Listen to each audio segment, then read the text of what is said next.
Bum, bum, bum, bum, bum, bum, bum, bum, bum, bum, bum, bum, bum, bum, bum. Hey YouTube and Star Wars fans, it's your old friend Dominic Tringali here with another one of my Star Wars Build Millennium Falcon model kit videos. These model kits were put out by the D. Agostini company.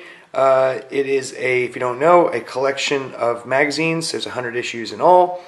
Each issue has some facts about the Star Wars universe and a small bag of parts that, when put together, will form a one-for-one movie prop replica of the model used in the filming of Episode 5, The Empire Strikes Back. So each issue after the first is $10.99. The first issue comes at an introductory price of €3.50. I should mention euro is what we're talking about here as far as currencies go. I get the every 25th issue free, so ultimately it's still going to be rather expensive, but so far this is issue 33 and 34, so that brings my grand total of investment up to €355.18. Quite a pretty penny, especially for a guy who's saving for a wedding. So, like last time, I'm going to try to jump through 2 issues in the time that it normally takes me to do one, so I'm going to be a little less in-depth and just kind of fly through these. Starting with issue 33, we have the Imperial Tie Interceptor, which was supposed to be a replacement to the TIE Fighter. This is the third in the series. There was the TIE Fighter, then there was the TIE Bomber, and then there was the TIE Interceptor, not counting the prototype TIE Fighter that Darth Vader has, which we all know has a hyperdrive. This one is kind of has some of the same maneuverability of the prototype, but doesn't have that hyperdrive system, doesn't have a proper life support system, so the pilots all have to sit in these pressurized suits. Must be hell. Anyway, it has 4 lasers versus the standard 2 lasers on the regular TIE Fighter. And ultimately is very fast, very maneuverable, very heavily armed, but what it lacks overall though is the armor, very fragile overall. It was supposed to become the replacement for the TIE Fighter, as I said. During the Battle of Endor, they represented 20% of the TIE Fighters that were defending the Death Star. Obviously, only elite pilots were allowed to fly the Interceptor because of its increased cost of productivity. Sorry, production, not increased cost of productivity. Doesn't make any sense. So yeah, there's that. Then we move on to the Wildlife of Mustafar. We've talked about Mustafar before, but this is the first time we're talking about the wildlife. The main article, though, was about these lava fleas, which the Mustafar people ride in order to navigate the streams of lava, because apparently a lava flea's armor is very resistant to the heat of the lava. That's why it can live on the planet, and also can jump something like 30 meters. So a number of very, as you expect on a planet that is essentially hell, the creatures there are rather robust and deadly. Interesting article talking about Mustafar and how actually George Lucas had originally been playing around with the idea of it as far back as Return of the Jedi. And I think very stylistically, you see Anakin completely transform into Darth Vader. It only makes sense that the planet Mustafar would be hellish. Okay. Then we have this article about shield generators. All starships need to have a shield generator, particle shielding, ray shielding, in order to protect the ship from the vast amounts of cosmic radiation, and also to protect the ship from small micro meteorites that could easily pierce through the hull and kill everyone on board by rapid depressurization. And then they talk about even real world shielding. I like it when they have these little articles where they talk about essentially you know, where we are with our own space exploration. Obviously, Star Wars being a sci-fi series, there are some real-world scientific adaptations that go down. Then we have this cutaway showing the shield generators that are located in red here on this diagram for the front of the YT-1300. You know, it kind of creates a shielding in the front, so when it's leaving atmosphere, micro meteorites don't just pierce through the hole and kill everybody. Very interesting stuff. And then we jump to the green section, which is always the construction section. Issue 34, just fly through that one quickly. We talked about the Gozanti-Class Cruiser, which was a ship, kind of a cruiser transport, 63.8 meters long. Ultimately, kind of a mid-level ship, not to be confused with the Star Destroyers, which are just gigantic. This one is relatively small armament. Yeah, it's was used throughout the long history of Star Wars. Not a lot of articles here. You see one in the backdrop. I mean, they're obviously older vessels, even being used as far as back as Episode 1. Then there's this article, Guide to the Galaxy, on star typing, which I thought was interesting. I mean, again, this kind of pulls into this real-world data, you know, talking about different size stars, all the way down from a brown dwarf, which is the smallest, all the way up to a blue star being the biggest. Earth, you know, from what I understand, has a yellow star, you know, so they continue to get bigger and bigger. Not a lot of stuff here to add. Overall, kind of a sequence of star frequency, very rare for certain types of stars to exist. Interesting stuff, I guess. If you're really into the minutia of the Star Wars galaxy, nothing really too much there. This is kind of interesting article, the section on refueling, how they show this diagram of a ship called the Black, what was it called? The Black Ice.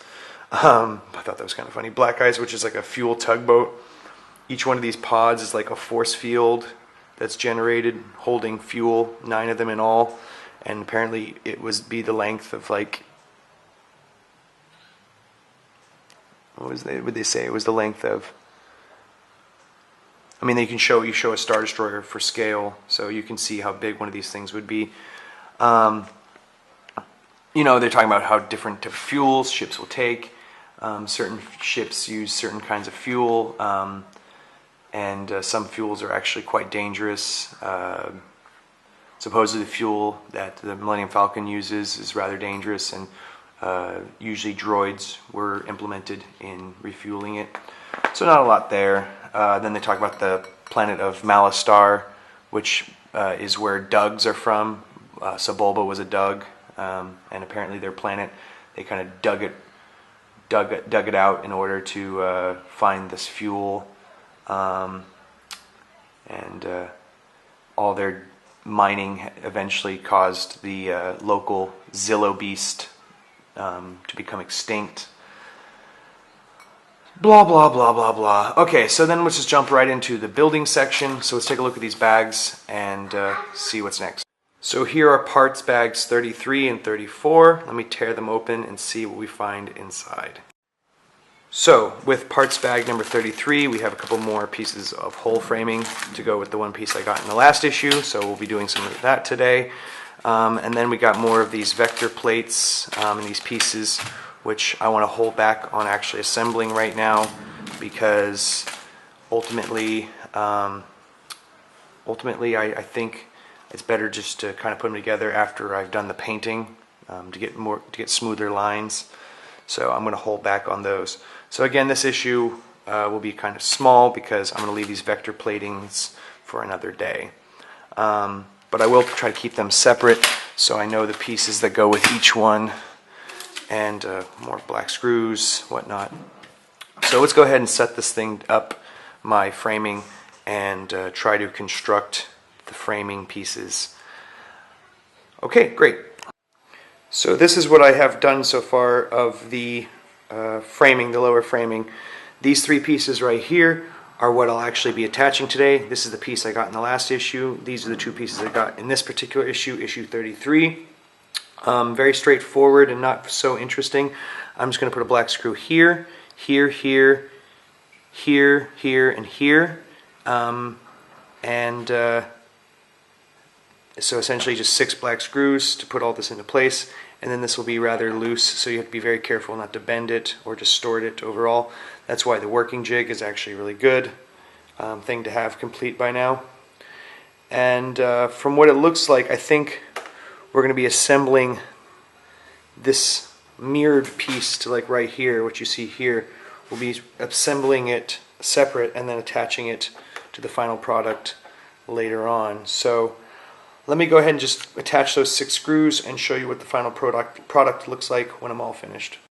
So after 33 issues, I'm about 1/3 of the way done with issues in general, and I've already gotten up to this point right here. It's very kind of loose right here. I don't really trust it very well. You have to be very careful.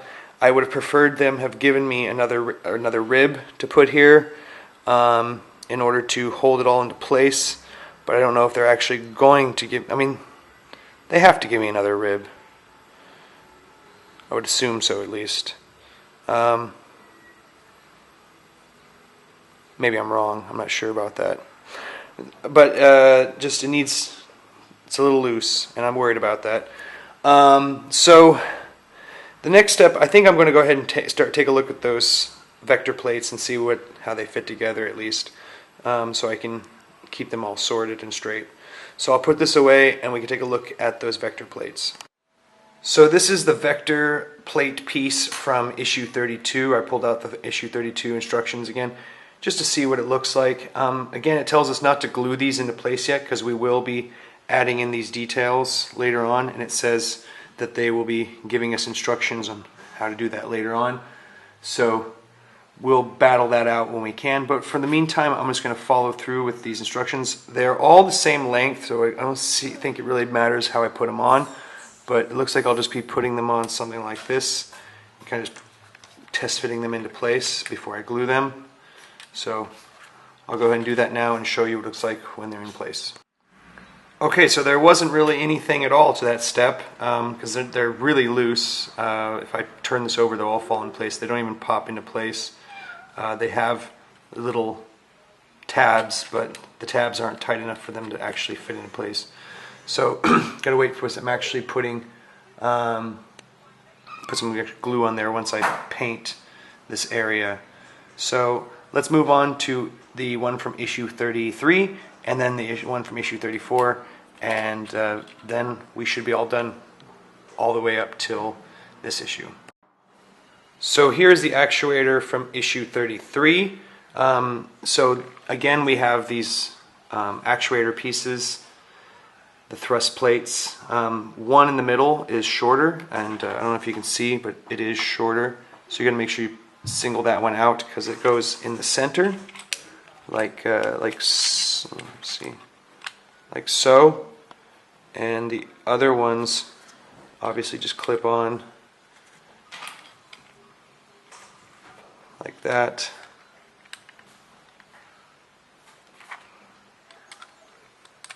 But they don't glue on, they just kind of float there for now. So that's what that's going to look like. So I'll have to try to keep these all individual. I might try to use the bags to keep them separate and marked. So let's go ahead and take a look at the actuator plates, the thrust plates from issue 34, and then I'll be all done for this particular issue. Great.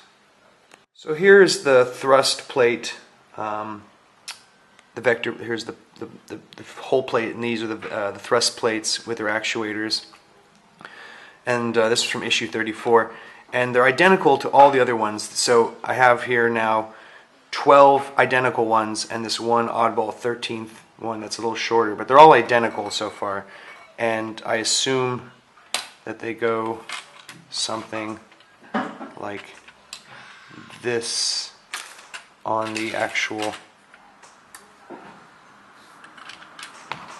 model later on. So I assume that's something like that. That's the only thing that makes any sense to me. Eventually. Then there's this bag of pieces for issue 34 where we'll be putting on pieces here and here, I assume. But I mean, I'm not going to assemble those right now because, to be honest with you, I just don't see any reason without adding the paint why to make this more difficult on myself later. So I'm just going to keep them all in one spot together, so that way when the time comes, I can put them together properly. Okay, but I just wanted to kind of see how those go together, and now I have a good idea, and so great. So guys, like I said, that was issue 34 complete. You know, that means that we're over a third of the way done on this thing, because they said it's going to be 100 issues. So issue 35, it looks like I'll be getting a couple more pieces to the frame. But like, I'm thinking that they're going to have me assemble like 6 pieces of frame and then attach those 6 pieces to the rest of the frame, not like what I've been doing before, just piecemealing them on. So I think I might just wait to do issues 35, 36, and 37. I know it's kind of a bear to try to do 2 issues in one of these videos, but I think it's for the best to try to do issues 35, 36, and 37 in one video. Maybe make it a longer one, and get all of that done. I'm really hoping soon I'm going to be attaching these framing pieces to the damn hull, because I mean, the bag of parts that I have of just hull pieces is just getting so big. I would love to actually put the framing, or put the hull pieces onto the framing. But anyway, guys, the question of the day is, which variant of the TIE Fighter was your favorite? Okay, so we know about the TIE Fighter Classic, we know about the Prototype, we know about the Bomber, and the Interceptor. So which one is your favorite? My personal favorite was the Bomber, but maybe I'm unique in that regard. So guys, take care. Please subscribe to the channel if you haven't already. Go ahead and hit the like button and leave a comment below for the question of the week. I'll be seeing you guys real soon, I hope, and take care.